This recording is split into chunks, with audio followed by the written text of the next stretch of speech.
Яго карціны нібыта вылучаюць сапраўдныя летнія водары, а пейзажныя і этюдныя работы пераносяць у мінулае. Евген Пулхав, добра вядомы ў Пінску мастак, акварэліст, творчая дзейнасць якога зрабіла значны ўплыў у развіцці жывапіснай школы горада над Пінай. Любовь к своей профессии.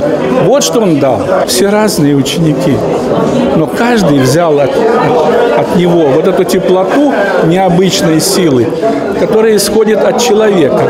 А человек мы уже можем поставить и учитель с большой буквы.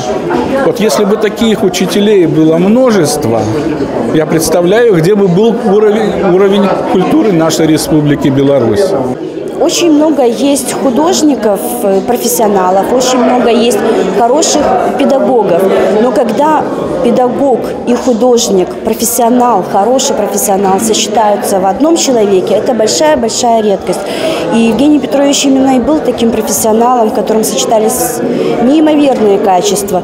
И его фраза о том, что каждый ребенок умеет нарисовать, нужно ему только чуть-чуть помочь, в принципе, предопределила всю мою судьбу. Любімыя тэмы яго акварэляў – яблычныя насюрморты і малюнкі кветак. Да 30-годдзя перамоги над фашысцкай Германіяй автор напісаў цыкл гравюр «Зрынуты фашызм», «Ніхто не забыты», «Качына Міхась». Гэтыя работы Пулхава і сёння добра вядомыя ў мастацкім асяроддзі.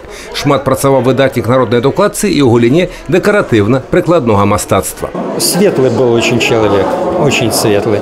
Как, собственно, и работы, хоть и некие, ну, вот в тени, кажется, но в них присутствует свет.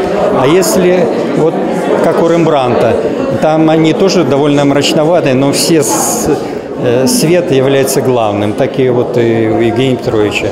На адкрыццё выставы памяці знакамітага мастака сабраліся прадстаўнікі гарадскіх уладаў, шматлікія вучні майстра, прыхільнікі выяўленчага мастацтва, мастацкія работы з фондаў музея, а таксама карціны з асабістай калекцыі вучняў і выхаванцаў студыі Пулхава прадстаўлены на выставе.